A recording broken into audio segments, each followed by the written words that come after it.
오늘은 기회를 놓친 여로보암이라는 말씀의 제목을 가지고 함께 의견을 나누고자 합니다. 2012년도에 미국의 경제발로 아주 큰 뉴스가 나왔습니다. 그것은 필름으로 유명한 코닥이 파산했다는 소식이 나타났습니다. 그 얘기는 뭐냐면 미국에서 맥도날드, 코카콜라, 코닥은 90년대에 미국 경제를 대표하는 기업이었습니다. 한때 이 필름 산업과 카메라 산업의 점유율이 90%에 달할 정도로 굉장히 번성한 기업이었는데 코닥의 도산 소식이 들려왔습니다. 근데 그 참 재밌는 건 뭐냐면 코닥이 이 필름 카메라를 고집하면서 디지털 카메라 시장을 적응하지 못하고 무너지게 된 사실인데요. 그러면서 좀 흥미로운 기사가 하나 나왔는데 사실은 코닥이 1974년도에 이 필름 카메라 말고 디지털 카메라 기술을 개발해서 세계 최초의 디지털 카메라를 개발한 회사가 바로 코닥이었습니다. 그러니까 코닥이 사실 기회를 잡은 거죠. 어떻게 하면 더 앞으로 나아간 미래를 향할 수 있는 기회를 잡았는데 코닥 당시 이제 회사 임원들과 사람들은 아직 진보하지 못한 디지털 카메라 기술을 보고 이것이 상용화되거나 나타나기는 쉽지 않다고 판단하고 그 기술을 포기했습니다. 그리고 시간이 지나서 일본 기업들이 디지털 카메라를 개발하고 만들어내서 세계 이제 카메라 시장의 판도가 바뀌게 되고요. 우리 사랑하는 성도님들도 아시겠지만 지금 누구도 필름 카메라를 갖고 있는 사람이 많지가 않습니다. 우리도 요즘에도 다 그렇죠. 카메라 핸드폰으로 찍거나 디지털 카메라로 찍어서 그걸로 그대로 인화하기 때문에 이제는 필름을 잘 사용하지 않죠. 그런 문화 때문에 코닥이 결국은 2012년에 회사가 도산하게 되었습니다. 항상 삶을 살면서 기회라는 게 있어요. 코닥은 1970년도에 앞으로 몇십 년을 더 추구할 수 있는 기술을 통해서 회사가 더 번성할 수 있는 기회를 잡을 수 있었는데 코닥은 그 기회를 잡지 못하고 결국은 무너지게 되었습니다. 비슷한 사례로 맥도날드도 사실은 굉장히 유명하고 지금도 뭐 햄버거를 많이 팔리니까요. 그렇지만 사실 스타벅스 같은 이제 커피 회사들이 등장하게 되면서 맥도날드도 위기에 맞게 되었는데 맥도날드는 그때쯤에 이 메카페를 런칭하면서 기회를 다시 잡고 기업을 유지하게 되었습니다. 그래서 인생에서 삶에서 기회가 왔을 때 기회를 잡는 것은 매우 중요합니다. 우리 사랑하는 성도님들의 인생에도 하나님께서 귀한 기회를 주실 텐데 그 기회를 잡느냐 잡지 못하냐에 따라서 인생의 많은 부분이 달라지게 됩니다. 오늘 여로보암은 바로 그 기회에 대한 이야기를 말해주고 있습니다. 여로보암이 이제 등장할 때쯤에는 이제 솔로몬과 같이 비교해서 생각해야 되는데 우리 지난주에 말씀 살펴본 것처럼 솔로몬은 하나님이 참 많은 축복을 주었는데 그가 하나님을 잘 섬기지 못함으로 하나님이 솔로몬에게 얘기했어요. 왕국이 나눠질 것이라 얘기하게 됩니다. 그래서 네가 부리는 부하를 통해서 나라가 나눠질 거라는 것을 듣게 되면서 솔로몬 사후에 왕국이 분열될 것에 대한 이야기가 이미 나왔습니다. 그러면 이제 나라가 혼란해지는 것이죠. 한 민족으로 또 함께 오랜 기간 고통을 나눴던 사람들이 분열을 눈앞에 두는 상황이 되었습니다. 우리도 그렇지만 어떤 경우는 이런 경우도 있는 것 같아요. 어렵고 힘든 상황들이 모든 사람에게 뭐 위기나 고통은 아니라는 것입니다. 어떤 상황들은 그 사람이 그것을 밟고 일어날 수 있는 기회가 된다는 것이죠. 우리가 이 코비드-19 이 시대를 보내면서 어떻습니까? 처음에 뭐 캐나다 같은 나라들은 마스크를 잘 안 쓰잖아요. 공기가 좋고 그러기 때문에 우리가 뭐 황사라든가 이런 게 있지 않으니까 원래 마스크 같은 걸 잘 쓰지 않고 그런 산업이 발달한 나라가 아닙니다. 그런데 코비드-19 시작되면서 이 마스크를 판매하고 마스크를 수입하던 사람들이 막대한 이익을 남기게 됐죠. 그 사람들은 그 기회가 생긴 것이죠. 돈을 더 많이 벌 수 있는 뭐 어떤 찬스가 생긴 것입니다. 많은 사람들은 사실 이 시간에 고통하잖아요. 사실 힘들고 어려운 시기였지만 마스크를 판매하거나 또 일회용 용기 있죠. 음식점에 일회용 용기를 파시는 분들은 어쩌면 이 시간에 돈을 더 많이 벌었을 겁니다. 장갑이라든가 이런 것들이죠. 그런 사람들은 그 시간에 기회를 잡은 것입니다. 그러니까 왕국이 분열됐어요. 이스라엘의 왕국이 분열되는 위기가 있었기 때문에 사실은 많은 사람에게는 좋지 않은 일이죠. 우리도 이제 한국도 분단 국가이기 때문에 어떻습니까? 좋지 않은 거잖아요. 한 민족 한 사람들이 같이 나라를 운영해야 되는데 나라가 쪼개지고 갈라지고 이런 것들이 힘들고 어려운 일이죠. 이스라엘도 마찬가지였을 것 같아요. 나라가 이제 갈라진다는 것은 좋은 일이 아니죠. 그런데 이 좋지 않은 상황에서 하나님이 이 한 사람은 기회를 잡았습니다. 여로보암은 하나님의 축복과 은혜를 입어서 그가 새로운 왕가를 이룰 수 있는 기회를 잡게 됩니다. 그래서 여로보암을 통해서 조금 더 얘기를 살펴봤으면 좋겠는데요. 먼저 말씀을 이제 살펴보기 전에 여로보암이 누구인지에 대해서 좀 살펴봤으면 좋겠습니다.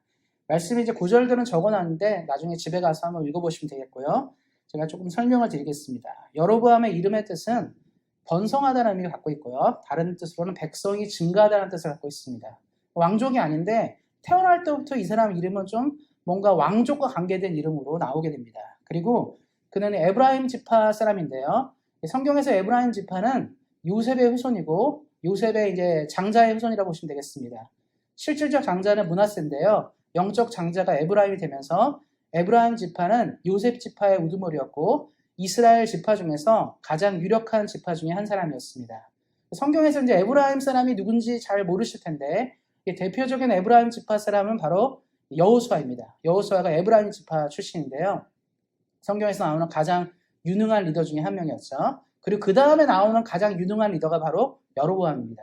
사실 여로보암은 잘 모르실 텐데 요셉의 후손 중에 가장 유력했던 사람 중에 한 명이 바로 여로보암입니다. 그래서 여로보암은 요셉의 후예로 왕가를 창건한 사람이 되죠. 그리고 세 번째를 보면 그는 큰 용사로 아주 부지런한 사람이라 얘기하고 있습니다. 28절 말씀에 나온 것처럼 이 솔로몬이 신임했던 사람이었어요. 큰 용사라는 뜻은 뭐냐면 굉장히 일을 잘하는 사람일 뜻이에요. 어떻게 일을 해야 될지 알고 어떻게 대처할지 아는 아주 유능한 인재라고 얘기하고 있습니다.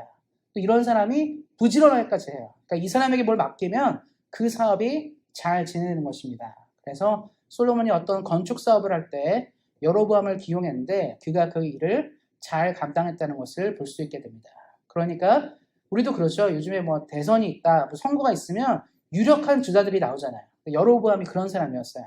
백성들의 신임도 높고 지파도 괜찮은 지파 사람이고 많은 사람이 볼 때 이스라엘을 맡길 만한 대단한 사람인 것을 알 수 있게 됩니다. 그렇기 때문에 솔로몬이 나중에 이제 여로보암을 많이 경계하게 되고 여로보암을 조금 두려워하게 되죠. 나중에 여로보암이 도망을 가긴 하는데 어쨌든 간에 이 왕국을 위협할 수 있는 아주 유능한 사람인 것을 볼 수 있습니다. 그리고 31절 말씀에 나온 것처럼 하나님은 여로보암에게 이스라엘의 10지파를 주게 되면서 북이스라엘의 초대 왕으로 등극하게 됩니다. 이스라엘에 12지파가 있었는데요. 10지파는 여로보암과 함께 북이스라엘을 만들고요. 2지파가 남죠. 예루살렘에 있던 베냐민 지파와 다윗 왕가의 혈통이었던 유다 지파, 이 2지파가 합쳐서 남유다를 형성하는 것입니다. 나라가 어떻게 갈라지냐면 북쪽의 10개 지파와 남쪽의 2개 지파로 갈라지면서 이때부터 이스라엘은 분열 왕국이 시작되는 것입니다. 제가 근데 왜 이런 길게 설명을 드리냐면 나라가 무너지고 망하는 그 순간에 하나님은 여로보암을 주목했어요. 자신의 인생에 철저하고 자신의 삶에 맡겨진 일들을 잘 감당하는 이 사람에게 하나님은 나라를 맡기게 됩니다. 그래서 우리 사랑하는 성도님들이 이 땅을 사실 때 필요한 건 뭐냐면 성실하게 사는 게 굉장히 중요해요. 무슨 일을 맡겨지든지 이 일들을 주의 마음으로 감당하기 시작할 때 하나님은 어떤 찬스를 우리에게 주실 수 있는 것입니다. 물론 솔로몬의 실정 때문에 나라가 갈라지긴 했지만 하나님은 이 사람을 주목했다는 것이죠. 그리고 이 사람에게 기회를 허락하시고 하나님의 꿈들을 보여주게 됩니다. 그래서 우리 사랑하는 성도님들이 자녀들에게나 또 뭐 제자들이나 주변 사람들에게 늘 말씀하는 한 가지는 뭐냐면 기회는 언제 올지 모른다. 기회가 어떻게 올지 모르기 때문에 우리가 그 기회를 잡기 위해 충분한 사람이 돼야 돼요. 훌륭한 사람이 돼야 됩니다. 말씀에 나온 것이 여로보암처럼 기회를 잡을 만한 능력이 그 사람에게 있어야 되는 것이죠. 누구에게나 맡기지 않습니다. 누구에게나 일을 주지 않는데 하나님의 일들을 감당하기에 여로보암은 충분한 찬스를 잡게 됩니다. 그리고 하나님은 이제 여로보암에게 여러 가지 것들을 말씀하시는데 그 다음을 또 보도록 하겠습니다. 그러니까 하나님께서 이제 여로보암에 기회를 준 첫 번째 이유는 뭐냐면 이스라엘의 분열의 이유를 먼저 봐야 되는데 말씀에 보면 이제 33절 이것도 읽어드리진 않겠습니다. 나중에 보시면 되겠는데 어떤 일이 있었냐면 솔로몬의 마음이 변심을 해요. 그러니까 하나님이 이스라엘을 분열하게 된 이유는 정치를 잘 못해서 백성을 잘 돌보지 못해서 이런 이유가 아니라는 겁니다. 그러니까 표면적으로는 이유를 보면 나라가 무너지고 왕국이 무너질 때는 똑같습니다. 정부가 과도한 사업을 진행하거나 백성들을 수탈하거나 정치를 잘 못하게 되면 나라가 무너지게 돼 있습니다. 쭉 뭐 살펴보면 세상 모든 나라들이 멸망하는 원칙이 똑같아요. 국가가 돈이 낭비되고 백성들이 수탈되고 거기에 적응하지 못하면서 나라가 주저하는 것이거든요. 솔로몬 말기가 그랬습니다. 많은 돈을 들여서 계속 건축을 했어요. 뭐 왕궁을 건축을 하고 뭐 여러 건축들을 하고 뭐 도시를 이제 막 공사를 너무 많이 하는 거죠. 그러다 보니까 재정이 많이 지출되고 또 노동력이 많이 지출되고 백성들의 세금이 무거워지면서 사람들의 불만이 고조되는 것이죠. 그리고 사람들은 이 지도자는 별로다라고 생각하게 되는 것이죠. 이게 보통 세상 사람들이 말하는 나라가 망하는 이유 중에 하나예요. 뭐 우리나라도 그렇고 뭐 캐나다도 그렇고 전 세계 많은 나라들이 그렇죠. 나라가 멸망할 때 이유는 뭐냐면 지도자의 실정입니다. 그런데 성경은 솔로몬이 건축을 많이 해서 망한 것도 아니고 솔로몬이 어떤 뭐 세금을 많이 뜯어서 망한 것도 아니고 이렇게 말하지 않아요. 성경이 말하는 이스라엘이 갈라지는 결정적 이유는 뭐냐면 솔로몬이 하나님을 향해서 마음이 바뀌었다는 것이에요. 그러니까 하나님을 잘 섬겼던 그가 마음이 변심이 되면서 그의 선택은 우상을 추구했다고 얘기하고 있습니다. 그럼 우리가 볼 땐 너무 추상적이잖아요. 예배를 잘못 드리고 뭐 교회를 잘 안 다니고 신앙생활을 잘못해서 나라가 망했다? 사실 세상 논리로 요즘같이 공부를 많이 하는 사람들의 논리로는 너무 이해가 안 가요. 뭐 그렇지 않습니까? 대통령이나 총리가 교회를 잘 안 다니고 예배 잘 안 드리고 뭐 그랬다고 해서 나라가 망했다? 이게 우리가 이해를 못 하잖아요. 어떻게 보면 사람들이 볼 때도 그렇게 볼 수 있을지 모르겠습니다. 그래서 백성들이 볼 때는 솔로몬이 정치를 잘못해서 망한 거라 볼 수 있겠지만 하나님 입장에서 본 건 뭐냐면 하나님의 마음에 이탈된 솔로몬의 모습을 주목한다는 거죠. 그게 뭐냐면 솔로몬이 신앙을 잃게 되면서 어떻게 되냐면 사람이 신앙을 잃잖아요. 이 당시에 이스라엘 왕들이 믿음을 잃게 되면 제일 먼저 하는 일은 뭐냐면 자꾸 주변을 두려워하거나 사람을 두려워하거나 이런 일이 자꾸 생깁니다. 그러니까 솔로몬이 정치를 하고 나라를 이끌어가기 위해서 주변 민족을 두려워하게 되는 거죠. 저 사람이 날 쳐들어오면 어떡하지? 위에서 쳐들어오면 어떡할까? 밑에서 쳐들어오면 어떡할까? 또 우리나라의 물자가 모자라면 어떡할까? 이런 걱정들 하기 시작하는 겁니다. 점점 자꾸 그런 두려움과 걱정을 하게 되면서 삶이 어떻게 되죠? 뭔가 하나님을 향해서 하나님이 우리를 나라를 도우실 거고 우리에게 은혜를 부어주실 거고 우리 삶을 튼튼하게 할 거라 이런 생각을 하는 게 아니라 이제 걱정이 밀려오는 거예요. 저도 그렇고 이제 우리 사랑하는 성도님들도 그렇겠지만 걱정이 밀려올 때 있잖아요. 그럼 그때 대부분 뭐냐면 내가 뭔가 중심이 흔들릴 때예요. 하나님이 나를 도와주지 않을 것 같고 내 삶이 위태할 때 우리는 걱정이 밀려옵니다. 솔로몬이 그랬다는 거죠. 그러니까 믿음이 잃어버리니까 자꾸 보는 게 뭐냐면 시각 자체가 견고하지 못하고 불안하게 시대를 보는 거죠. 그러다 보니까 뭐가 필요하죠? 돈이 필요하니까 백성들을 괴롭히고 나라를 어떻게 튼튼하게 해야 되니까 성을 건축하고 이런 일이 자꾸 생기면서 나라가 무너지게 된 것입니다. 그런데 하나님이 그래서 얘기한 게 뭐냐면 여로보암에게 얘기를 해요. 나라를 새로 시작하기 전에 여러분에게 말씀하신 건 뭐냐면 우상을 섬기거나 하나님을 떠나게 되면 우리는 좋은 것을 이룰 수 없다. 그러니까 하나님의 나라를 이뤄가는 것이 어려울 거라고 먼저 얘기하십니다. 보통 왕이 될 사람에게 뭐라고 말하죠? 백성을 어떻게 잘 다스릴 것이고 어떻게 경제와 정치를 잘 이끌 것이고 어떻게 하는 것이 나라를 부강하게 하는 것을 말해야 되는데 먼저 여러분에게 하나님이 말씀하신 건 뭐냐면 그런 얘기를 안 해요. 또 되게 재밌는 거 뭐냐면 두 번째 이렇게 말하거든요. 이스라엘의 왕이 되어라 이렇게 얘기를 해요. 사실. 그러니까 이게 뭐냐면 근데 이 구절도 참 재밌습니다. 말씀을 읽어보면 이렇게 얘기하고 있습니다. 내가 너를 취하리니 너는 네 마음이 원하는 대로 다스려 이스라엘 위에 왕이 되라. 이게 굉장히 재밌는 표현이에요. 우리가 어떤 사람이 왕이 되거나 통치자가 될 때 백성의 마음을 잘 헤아리고 어떻게 다스릴지를 고민을 해 말하는 게 맞지 않습니까? 지금도 그러잖아요. 총리나 대통령이 나타나거나 뭐 누가 정권을 잡으면 제일 먼저 말하는 게 뭐냐면 백성의 마음을 잘 다스리겠습니다. 백성의 마음을 헤아리겠습니다. 국가를 위해 나라를 위해 무엇을 하겠습니다라고 말합니다. 이게 참 중요하거든요. 그런데 지금 하나님이 지금 여러 번에 뭐라고 말하냐면 너는 내 마음에 원하는 대로 다스리라. 쉬운 말로 하면 너 하고 싶은 대로 해. 이렇게 얘기하는 거예요. 큰 나라를 맡을 사람에게 하나님이 너무 쉽게 얘기한다는 거죠. 근데 이 전에 말씀이 이제 아까 제가 말씀드린 게 뭐냐면 이스라엘이 붕괴되는, 이 분열되는 이유를 말씀하세요. 33절 말씀에 나온 것, 바로 아까 이제 전 말씀인데 읽어드리면 제가 한번 읽겠습니다. 이렇게 얘기합니다. 이는 그들이 나를 버리고 시돈 사람의 여신 아스타롯과 모압의 신 그모스와 암몬 자손의 신 밀곰을 경배하며 그의 아버지 다윗의 행함 같지 아니하며 내 길로 행하지 아니하며 나 보기에 정직한 일과 내 법도와 내 율례를 행하지 아니합니다. 솔로몬의 왕국이 무너지게 된 이유 중에 하나는 우상을 선택했고 아버지 다윗과 같이 운영하지 않았다고 얘기합니다. 이 얘기를 먼저 해주시고 그 다음에 얘기하는 게 뭐냐면 너는 왕이 되는데 네 마음대로 하라고 얘기합니다. 그럼 여기서 우리가 잘 고민해야 돼요. 도대체 하나님이 여로보암이 원하는 게 뭘까? 정치를 잘하고 경제를 잘 돌려서 국가를 부강하게 해라고 말씀하지 않고 지도자라면 하나님을 믿는 사람이라면 하나님을 믿는 사람답게 행동하는 것이 얼마나 중요한지를 먼저 말씀하십니다. 그러니까 우리가 신앙생활 한다는 게 뭐냐? 많은 사람이 신앙과 삶을 분리해서 생각하는 경우가 있어요. 회사는 이렇게 살고 교회 생활은 이렇게 하고 뭐 학교 생활은 이렇게 이게 분리를 많이 하잖아요. 근데 지금 하나님이 여로보암이 원하는 건 뭐냐면 나라를 통치하는 사람의 입장에서 내 마음대로 행할 수 있는 이유 중에 하나는 뭐냐? 내 마음대로 나라를 다스리는 이유가 뭐냐? 그렇게 할 수 있는 방법이 뭐냐? 할 때 처음 얘기한 거예요. 하나님을 잘 섬기는 사람은 그 마음대로 행한다는 게 뭐냐면 주님의 마음대로 나라를 운영한다는 거예요. 그래서 하나님이 지금 여로보암에게 원하는 것은 정치, 경제, 사회, 문화 이걸 말하고 싶은 게 아니라 너가 하나님을 잘 섬기면 너의 선택이 헛된 길로 가지 않는다는 거예요. 그리고 하나님 지금 얘기하는 거죠. 너한테 지금 이 찬스는 매우 크다고 얘기합니다. 왜냐하면 10지파를 받았다는 거잖아요. 나라가 갈라질 때 반반이 아니라 한 명은 10개, 한 명은 2개면 크게 갈라지는 거잖아요. 그럼 내가 너에게 큰 걸 맡긴다고 얘기하면서 내가 생각한 건 뭐냐면 복잡하게 생각하지 마. 나라를 운영하거나 이런 것에 대해 복잡하게 생각하지 말고 하나님을 잘 믿을 생각하면 나라도 잘 운영하게 된다.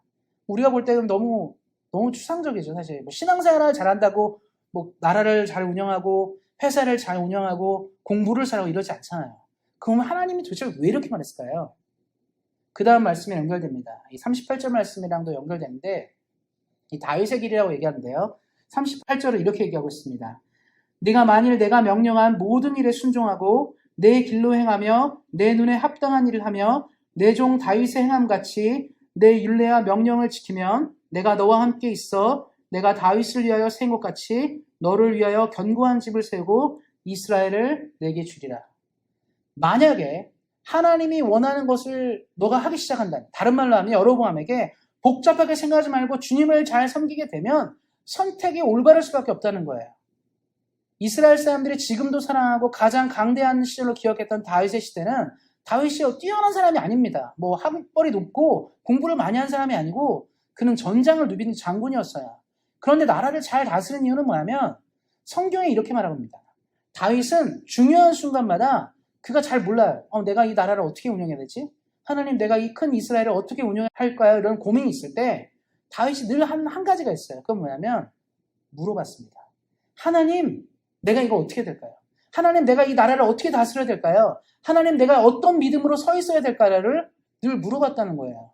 그러니까 다윗은 고민이 생길 때마다 우리가 그러잖아요. 회의를 소집하고 사람들의 의견을 두루 수렴하면서 야 이게 좋냐 저게 좋냐를 고민한 게 아니라 제일 먼저 한 일은 하나님 앞에 나와서 물어봤다는 거예요. 우리 사랑하는 성도님들이 이 땅을 살 때 제일 먼저 해야 되는 일이 무엇이냐? 우리는 보통 어떡하죠? 가장 급하고 어려운 일이 생기면 뭔가 우리가 의지와 도움을 찾잖아요. 다윗은 근데 의지와 도움을 찾는 첫 번째 답을 하나님으로 잡았다는 겁니다. 그래서 하나님이 여로보암에게 얘기하는 거예요. 다윗처럼 살면 내가 너의 인생도 도와줄게. 너가 다윗처럼만 하면 다윗이 가졌던 그 부귀영화가 모두 다 내 것이 될 거라고 얘기합니다. 이건 엄청난 약속이죠. 하나님이 이 여로보암에게 엄청난 기회를 주신 거예요. 여로보암은 이 기회를 잡고 전진하면 됩니다. 하나님이 나에게 이렇게 주겠다고 했으니까 내가 이제 하나님을 더 잘 섬기고 나라를 잘 운영하면 여로보암의 가문이 유명해지는 가문이 되고 모든 사람에게 알려지는 가문이 될 것이고 능력과 위엄 있는 영광스러운 가문이 될 것입니다. 그런데 우리가 결론을 알죠. 우리 사랑하는 성도님들 다윗을 아십니까? 여로보암을 아십니까? 여로보암 잘 몰라요. 다윗이 어떤 사람인지 잘 알지만 여로보암이 어떤 사람이고 어떤 일을 했는지에 대해서 우리는 많이 기억하지 못합니다. 다른 말로 하면 여로보암은 아주 좋은 기회가 왔을 때 그가 그 기회를 잡지 못했습니다. 그가 더욱더 영화롭고 더 뛰어나고 놀라운 순간을 맞이할 수 있었지만 여로보암은 그 선택을 하지 못합니다. 그래서 우리는 여로보암을 잘 모르는 것이고요. 여로보암에 대해서 어떤 평가를 한지를 정확히 알지 못하는 것이죠. 그래서 저는 이제 여로보암의 길들을 좀 설명하고 싶습니다. 여로보암이 참 훌륭하고 좋은 왕으로 갈 수 있음에도 불구하고 그의 왕위가 여로보암 때 왕 한 번 하고요. 아들이 이제 왕이 됐는데 두 번째 이 북이스라엘 왕이 됐는데 그 두 번째 왕까지 하고 나라가 끝나요. 그 얘기는 뭐냐면 왕의 길, 이제 왕의 가문이죠. 이 가문이 왕의 길을 열었지만 그 가문이 이대로 끝나게 됩니다. 그 이유는 뭐냐면 여로보암이 잘못된 선택, 잘못된 길을 갔기 때문입니다. 기회는 왔지만 그가 기회를 잡지 못했습니다. 그래서 오늘은 이 뒷부분이 제일 중요한데 이 내용들을 정리하고 말씀을 좀 마무리하고 싶습니다. 여로보암의 길이 나오는데요. 여로보암은 어떤 길을 선택하냐면 열왕기상 12장 25부터 33절인데 이거는 좀 말씀이 길기 때문에 제가 지금 읽어드리지 못하고 집에 가셔서 꼭 한번 보셨으면 좋겠습니다. 여로보암이 그렇게 왕이 돼요. 왕이 딱 돼서 북이스라엘의 10지파를 갖게 되고 이제 솔로몬의 아들 르호보암이 2개의 지파를 갖게 되면서 왕국이 분열됩니다. 근데 어떤 일이 있었냐면 이스라엘 하면 딱 생각나는 도시가 어디죠? 보통 사람들이 예루살렘이잖아요. 우리 이스라엘 딱 생각하면 예루살렘. 그래서 성지 순례하면 예루살렘 꼭 가야 되고 예루살렘은 지금도 중요한데 이때도 중요했습니다. 왜냐하면 예루살렘에 뭐가 있었냐면 솔로몬이 지은 성전이 거기에 있었어요. 성전이 어떤 곳이냐면 대제사장이 거기서 하나님을 만나고 예배하는 곳입니다. 그래서 그 이스라엘의 모든 절기가 이 성전에 집중되어 있어요. 나라는 갈라졌는데 성전이 어디에 있죠? 예루살렘에 있었어요. 차라리 성전이 북이스라엘 어디에 있었으면 괜찮았을 텐데 하필은 성전이 예루살렘에 있었습니다. 다른 말로 하면 대제사장이라든가 당시에 신앙을 준비했던 사람들이 다 어디 있죠? 예루살렘에 있었어요. 그러니까 나라는 갈라졌는데 어떤 일이 생겼냐면 중요한 일이 있으니까 예루살렘에 가는 거예요. 예배를 드려야 되잖아요. 제사를 드려야 되면 사람들이 어디 가죠? 예루살렘에 가야 되는 거예요. 여로보암 입장에서는 이게 황당한 거죠. 우리도 이제 아실 거예요. 옛날에 한국도 6.25 직전에 38선이 갈리잖아요. 38선이 갈리면서 남북이 이제 임의대로 갈라졌습니다. 그때까지만 해도 한국 사람들은 국가가 두동강이 난다는 개념이 크지 않았어요. 잘 몰랐습니다. 왜냐하면 고려시대, 조선시대까지 해서 거의 1000년을 나라가 하나로 있었거든요. 물론 삼국시대에는 나라가 갈라져 있지만 나라가 1000년 동안 한 나라로 있었어요. 그래서 우리가 한민족으로 계속 살았는데 오늘날 갑자기 이렇게 나라를 갈랐습니다. 서양 사람들이 와서 갈랐어요. 그러니까 선만 그어진 거예요, 사실은요. 그러니까 38선이 그어졌어도 오늘 아침에는 밑에 남쪽에 내려가서 밥도 먹고 오고 친구도 만나고 오고 이랬습니다. 지금 휴전선 개념이랑 달라요. 그냥 경계에만 있었으니까. 그 당시만 해도 큰 느낌이 없었습니다. 비슷해요. 나라가 처음에 갈라졌을 때는요, 사람들이 왕래도 잘하고 왔다 갔다 하기 때문에 이게 정말 갈라졌는지 안 갈라졌는지 잘 모릅니다. 왕의 입장에서는 갈라졌겠지만 백성의 입장에서는 아니잖아요. 하루아침에 땅 끈다고 해서 갈라진 거 아니잖아요. 그런데 문제는 뭐냐면 중요한 절기와 예배가 있을 때마다 사람들이 어디로 가죠? 예루살렘에 가요. 6월절도 예루살렘에서 해야 되고 중요한 어떤 행사들 있잖아요. 다 예루살렘에서 해야 됩니다. 그러니까 왕이 딱 보니까 지금 왕이 돼가지고 나라를 다스리려고 보니까 때만 되면 내려가는 거예요. 이스라엘의 중요한 절기가 3대 절기가 있는데 쉽게 말하면 3번은 무조건 가야 되는데 실제로는 7대 절기 이렇게 있습니다. 그러니까 몇 번 가야 되는 거예요. 그러니까 왕이 무슨 생각했냐면 이러다가 자꾸 쟤네들 만나면 어떻게 되죠? 돌아가는 거 아니야? 예루살렘에 예배당 있고 성전이 있으니까 저 사람들이 절로 가버리는 거 아니야? 이 사람들이 나를 다 배신하면 어떡하지? 이런 두려움이 들어오기 시작했어요. 왜냐면 왔다 갔다 하니까요. 한번 생각해보세요. 북한이 지금 남한 사람들 음악도 못 듣게 하고 이 대한민국 음악도 못 듣게 하고 드라마도 못 듣게 하고 이런 이유가 뭐죠? 물들까봐. 자꾸 그런 거 듣다 보면 북한보다 대한민국 남쪽이 훨씬 잘 살잖아요. 그럼 어떻게 됩니까? 나라 무너지는 거예요. 자꾸 이쪽 사람들의 문화를 접하게 되면서 야 우리 거 별로네 생각하게 되면 끝나는 건데 여로보암이 그런 생각이 든 거예요. 자꾸 저렇게 내려가면 사람들의 마음이 뺏길까봐 걱정이 됐습니다. 그럼 어떻게 되죠? 다윗의 길이면 어떻게 됩니까? 하나님께 물어봐야 돼요. 하나님, 내가 걱정이 됩니다. 당신이 말씀하셔 나라가 나눠졌는데 이렇게 정기적으로 내려가면 내가 너무 걱정이 되고 두려워요. 하나님 왕이 됐지만 사람들이 거기를 맨날 가잖아요. 예루살렘에 내려가는데 내가 어떻게 해야 됩니까? 이게 먼저인데 여로보암은 그렇게 하지 않습니다. 어떻게 하냐면 제일 먼저 한 게 뭐냐면 걱정이 되니까 금송아지 신상을 만들어요. 두 군데다가 금송아지 신상을 만듭니다. 금송아지 신상을 만들고 얘기하는 게 뭐냐면 이것들이 이 금송아지 하나님이라 말합니다. 여기다 예배하라고 얘기를 해요. 금송아지 기억나시죠? 출애굽 시절에 모세 형 아론이 만든 그거잖아요. 금송아지가 다시 부활이 돼요. 이거 너무 잘못된 일이죠. 여로보암이 우상을 세웠습니다. 사람들이 우상을 섬길 수 있도록 했습니다. 그리고 또 하나는 뭐냐면 이스라엘의 예배, 절기는요. 레위인만 할 수 있어요. 레위지파. 그러니까 레위지파 사람, 대제사장, 레위인들이 예배를 운영하고 준비하고 다 했습니다. 그런데 이 여로보암이 자원하는 사람, 너 예배 드리고 싶고 예배 제사장 하고 싶은 사람은 일반인을 뽑았어요. 다른 말로 하면 레위인들만 제사를 드리고 예배를 할 수 있는데 불구하고 레위인들이 그 일들을 해야 되는데 여로보암이 자원하는 사람, 일반 사람들 뽑기 시작했습니다. 이때 그래서 레위인들이 많이 내려가요. 왜냐하면 하나님을 섬기는 사람들이 하나님의 일들을 해야 되는데 성경의 원리대로 그랬습니다. 이 당시는 그랬습니다. 구약시대는 예배할 수 있는 사람이 있었는데 그것들을 어기고 일반인을 세우게 됩니다. 이것도 아주 큰일이죠. 근데 결정적인 큰일은 또 뭐냐면 지금 유사절기라고 하는데 이런 거랑 똑같이 생각하시면 됩니다. 우리나라로 치면 뭐 추석이 있다, 뭐 설날 있죠. 음력 1월 1일은 설날이고 음력 8월 15일은 추석이잖아요. 뭐 이런 절기가 있으면 그때 이제 우리도 뭐 큰 행사하는 것처럼 유대인들도 6월절이나 이런 절기들 있잖아요. 그 절기 때 큰 행사를 하는데 여로보암이 비슷하게 만든 거예요. 쉽게 말하면 음력 8월 15일이 추석이면 음력 8월 16일에 비슷한 걸 만드는 거예요. 1월 1일이 설날이면 1월 2일에 비슷한 걸 만드는 겁니다. 그러니까 자기들이 절기를 만들었어요. 다른 말로 하면 여로보암이 국가 전체를 이단으로 만든 거예요. 지금 보시면 이단이 됐죠. 우상을 섬기고 일반인 제사장을 놓고 유사절기를 만드는 건 뭐냐면 여로보암이 율법에 기록된 하나님을 섬기는 것들을 다 깨고 우상도 세우고 일반인을 선택하고 또 유사절기를 만들면서 국가 전체를 이단으로 만들게 됩니다. 그러니까 사람들이 왕 때문에 다 같이 망하는 거예요. 북이스라엘이 나중에 참혹하게 망하는 이유가 뭐냐면 이 출발이 왕이 이렇게 시작한 거죠. 그리고 이제 두 번째로 이제 보시면 열왕기상 13장 34절 말씀인데 이 느바세 아들 여로보암의 길이라고 나오는데요. 이 말씀에 보시면 여로보암 왕이 죄가 됐다고 말하는데 그 죄가 뭐냐면 여로보암의 왕의 길이 멸망의 길이라고 성경이 지금 말하고 있어요.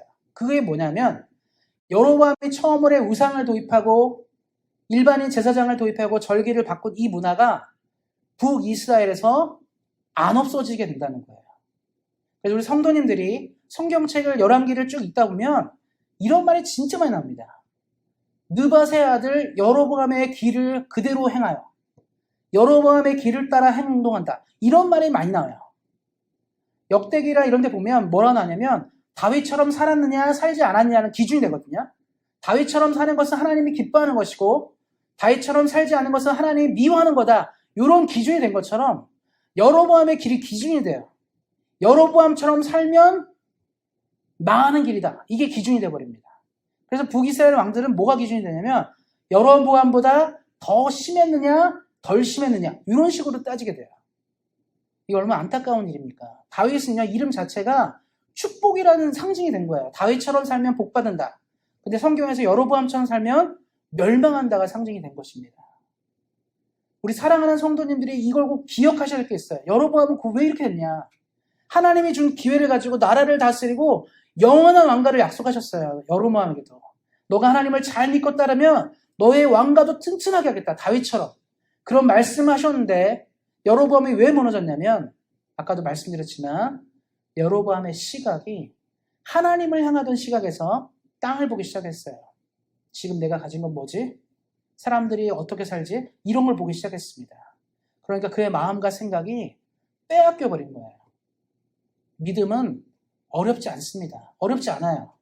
우리가 볼 때 난 믿음이 참 작고 부족하다, 약하다, 믿음 생활이 어렵다 생각하지만 매우 쉬운 일입니다. 하나님을 내 삶에 전부로 채우고 하나님만 바라고 믿고 한 걸음 두 걸음 갈 것이냐. 내가 아주 힘들고 어려운 순간에도 땅을 보지 않고 주님을 믿으며 갈 것이냐. 이 길을 따를 것이냐. 아니면 주변을 볼 것인가에 대한 문제 가운데 있습니다. 그러니까 여로보암이 걱정한 건 뭐죠? 내 나라, 내 왕국, 북이스라엘이었어요. 다윗이 걱정한 건 뭐냐면 다윗은 평생을 살면서 혹시 내가 하나님을 잘못 섬기면 어떡하지? 내가 이렇게 왕이지만 하나님이 원하지 않은 일을 하면 어떡하지라는 고민이 늘 있었습니다. 다윗이 그래서 유명한 얘기도 하잖아요. 왕궁에서 첫날을 사는 것보다 주의 집에 하나님의 전에 문지기로 하루를 사는 것이 훨씬 낫다라는 고백은 그냥 시적 표현이 아니라 정말인 거예요. 다윗은 하나님이랑 함께 사는 게 제일 중요했습니다. 그래서 그의 역사와 이야기들을 보면 물론 흠이 참 많지만 다윗은 모든 선택에서 내가 믿음을 향한 선택들을 하려고 애를 많이 썼어요. 사실 내가 얼마나 큰 사람이 되고 내 나라가 얼마나 큰 나라가 되는지에 관심을 하는 게 아니라 내가 오늘도 왕으로서 하나님 앞에 서 있는가, 요거를 따졌습니다. 근데 여로보암 같은 사람은 어떻죠? 왕국을 생각하는 거야. 내 나라, 내가 데리고 있는 이 사람들이 나를 배신하면 어떡하지? 왕을 계속 해야 되는데 내가 왕을 계속 유지하지 못하면 어떡하지? 이런 고민을 하다 보니까 멸망의 선택들을 하게 되었습니다. 사랑하는 성도님들, 이 땅을 사시면서 어려운 게 참 많기도 하고 쉽지 않은 인생이라는 것을 더 잘하실 것입니다. 바라고 원하는 대로 안 되는 것이 훨씬 더 많고요. 계획하고 뜻하는 것대로 되지 않을 때가 훨씬 더 많습니다. 그런데 그때그때마다 기억하셨으면 좋겠어요. 우리가 하늘을 바라보는 사람이면 우리는 역경과 고난을 뚫고 갈 수 있습니다. 그리고 기회를 잡을 수 있어요. 하나님이 지금 내가 준 이 기회를 주와 함께 살려갈 수 있습니다. 그런데 우리가 땅을 보는 사람이면 기회를 잡지 못합니다. 처음에 코닥 얘기 말씀드렸죠. 코닥은 기회가 있었어요. 코닥은 기회가 있었는데 코닥이 왜 그 사업을 진행 못했죠? 임원진이나 사람들이 지금 디지털 카메라 말할 때가 아니에요. 우리 지금 필름 카메라로 얼마나 돈을 많이 버는데, 우리가 필름을 얼마나 돈을 많이 벌고 있는데 지금 이게 무슨 말입니까? 얘기했을 겁니다. 만약에 이 사람이 미래를 내다볼 수 있는 시견을 가지고 이 기술을 개발해서 분명히 이것이 필요할 때가 온다고 생각했으면 코닥은 안 망했을 겁니다. 그렇게. 그런데 어떻게 했죠? 지금 당장의 회사를 운영하는 사람들의 입장과 그것들에 대해서 생각해 보는 거죠. 야, 진짜 우리가 이걸로 많이 버는데, 필름으로 많이 버는데 굳이 괜히 만들어가지고 필름도 못 팔면 어떡할까? 이게 두려워서 결국은 코닥이 무너진 겁니다. 우리 사랑하는 성도님들이 이걸 기억하시고 믿음으로 사는 사람, 하나님을 바라보는 사람은 기회를 잡고 넘어지지 않게 됩니다. 그러나 우리가 땅을 보고 사람들을 보고 세상을 보기 시작할 때 우리는 답을 잃을 수 있습니다. 이것들을 기억하시고 여로보암의 이야기를 기억하시고 늘 믿음의 선택, 하나님이 기뻐하는 선택으로 삶의 승리를 이끌어내시는 우리 사랑하는 성도님들 되시기를 예수님의 이름으로 축원드립니다. 기도하겠습니다. 하나님 감사합니다. 우리에게 오늘도 은혜를 허락하시고 말씀을 살펴볼 수 있도록 함께 하신 하나님께 감사를 드립니다. 여로보암이 주의 은혜를 잊고 좋은 기회를 얻었지만 그가 세상을 바라보고 하나님보다 다른 것을 두려워함으로 결국 그의 인생이 막을 내리게 되었습니다. 하나님, 우리 사랑하는 성도님들은 이 말씀을 기억함으로 언제나 우리의 시선과 마음이 하나님을 잘 섬기는 가운데 나갈 수 있도록 함께하여 주시고 믿음의 선택, 믿음의 승리로 나가도록 함께 하시기를 기도합니다. 우리 사랑하는 성도님들의 삶 가운데 놀랍고 좋은 것들을 늘 베푸실 하나님을 믿으며 우리 주 예수 그리스도의 이름으로 기도하였습니다. 아멘.